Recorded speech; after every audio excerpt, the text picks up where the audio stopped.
রানওয়েতে কি কাজ আপনাদের?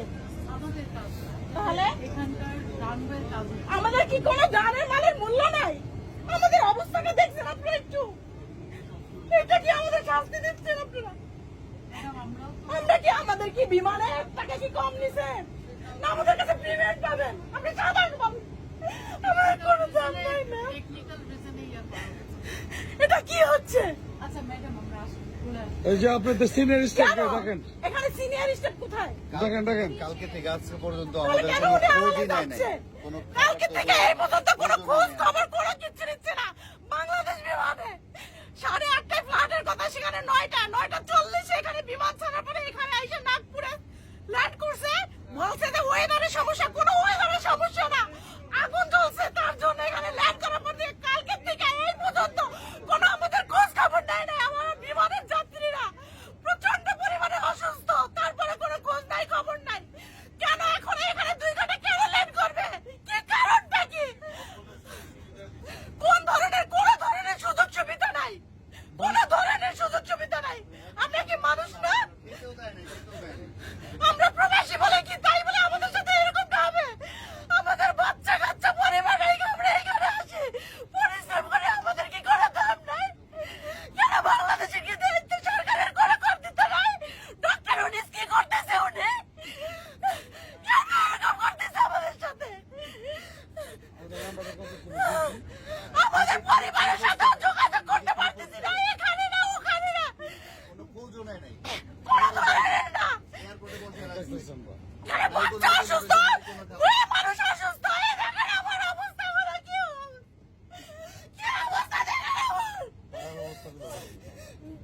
প্রত্যেকটা যাচ্ছে, প্রত্যেকটা এই ধরনের হবে? এই যে এখানে প্রতিটা যাত্রী এবং এই যে আমার ভাইয়েরা আছে, বোনেরা আছে, আমরা গতকাল রাতে ওনারা খবর নিউজ করাইছে বাংলাদেশে, ওনারা নাকি পাওয়ার ব্যাংকের কোনো পাওয়ার ব্যাংকের সমস্যা নাই, এটা হচ্ছে প্লেনের সমস্যা। প্লেনে পাখায় আগুন লাগছে, তখন বলছে এদের উপর মহলে বলছে যে এখানে আগুন লাগছে, তখন বলে আপনি কি নেল পালিশ দেন? এটা আমি নিজ কানে শুনেছি, বলতেছে আপনি নেল পালিশ দেন। আর আমি একজন ইয়ার হোস্টেলে বলছি, সে বলতেছে এখন যদি এখানে নাগপুর ল্যান্ড না করি তাহলে আমরা আকাশেই মারা যাবো। আপনারা দেখেন এখান থেকে কোথাও কোনো আগুনের ফুলকি দেখা যাচ্ছে কিনা ম্যাম? এটা বলছে ওখান থেকে, আপনারা দেখেন জানলা দিয়া, কিন্তু বলছে পাওয়ার ব্যাংকের। এখানে আমরা গতকালকে ফ্লু করছি বাংলাদেশ থেকে দুবাইয়ের উদ্দেশ্যে BG347। যা হোক, আমি নিজে খেলা দেখার জন্য দুবাই যাইতেছিলাম। খেলা তো দূরের কথা, খেলা কিছু দেখতেই পারবো না। আর ওনারা বলছে যে ওনারা নাকি আমাদের ফুল সাপোর্ট দিছে এই নাগপুরে। না, এটা বলছে, কিন্তু এই যে এটা বলছে ওনারা আমাদের ফুল সাপোর্ট করছে নাকি ওনারা। সাপোর্ট দেয় নাই, কোনো ধরনের খাবারও দেয় নাই, খাবারও দেয় নাই, accommodation ও দেয় নাই, কিচ্ছু দেয় নাই। দেয় নাই।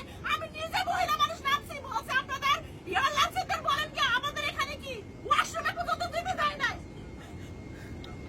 যাকে হলো বাংলাদেশের বিমান যারা আসে, বাংলাদেশ বিমানকে বয়কট করেন, বয়কট করেন। বাংলাদেশ বিমান আসলে আমাদের একটা প্রতিষ্ঠান এবং এটা আমাদের জন্য, আমাদের বাংলাদেশের জন্য একটা লস্ট প্রজেক্ট।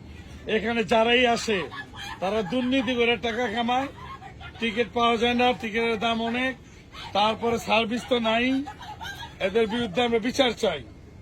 এবং এই উপদেশটা যে থাকো তুমি, তোমার উদ্দেশ্য করে একটা কথা বলতে চাই যে তুমি এটা তাড়াতাড়ি তদন্ত করে দেখবা।